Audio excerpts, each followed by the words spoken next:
History of Political Science, Chapter 3, Constitutional Design. As the name itself indicates, discuss the design of the Constitution. Indian Constitution, how it was framed, what were the problems when the Constitution was framed, and who were those people who framed the Constitution. We will discuss all those things discussed in the same chapter.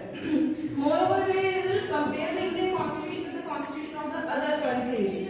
Constitution is that basic, you can say, a document of any democratic country which decides that what will be done in the country, how it will be done, and who will be the people who will be doing the different jobs in the democracy. Different responsibilities will bear and responsible, accountable for different departments in the country and the working of those departments. Everything is defined in the Constitution, and Constitution is the most important document of any democratic country.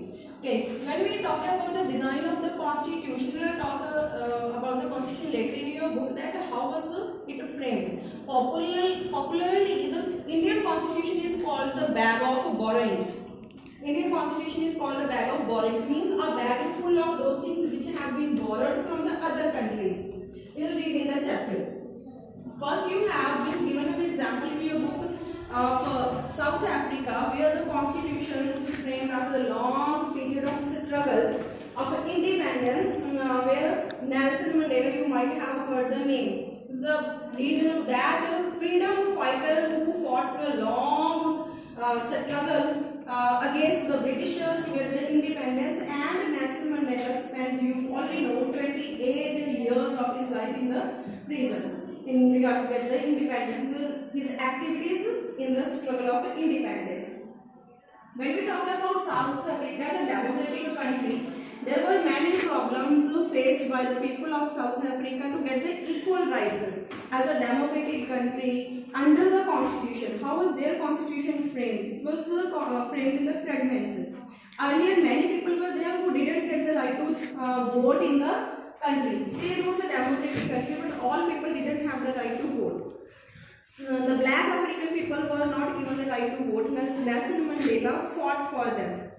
Okay, so that was a long story. The constitution of South Africa, when the people are not given equal rights, they have to struggle, they have to adopt many strategies and policies. So event after event, the constitution was framed. Many new things were added to the constitution, and now the country South Africa is totally a democratic country, and they have a democratic constitution providing many privileges to the people, many you can say the kind of a fundamental basic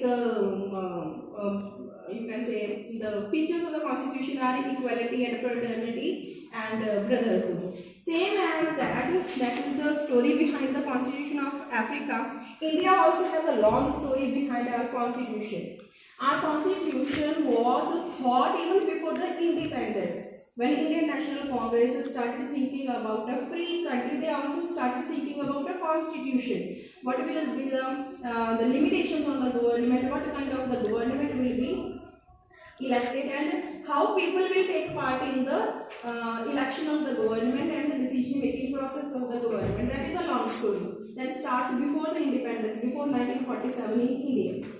When we talk about the present constitution that we follow nowadays as a rule in our country, that starts after independence with the formation of a constitutional committee.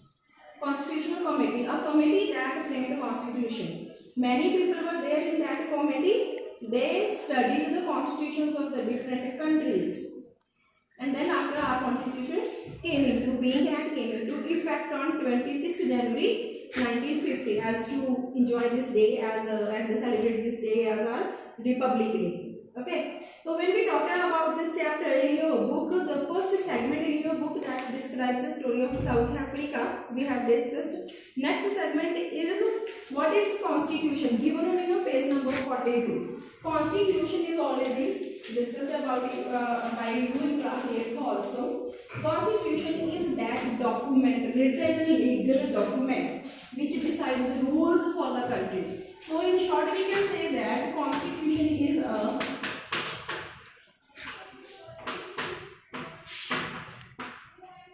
rule book of a country. How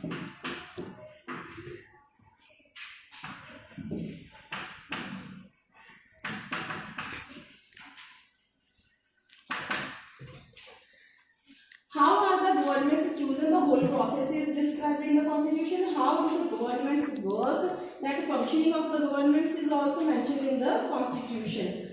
The people who are living in the country, what are their rights and what are their duties towards the country? They are also mentioned in the constitution. Moreover, who provoke the law, who break the law and go against the laws framed by the constitution, who are framed in the constitution. Those people are punished under some articles.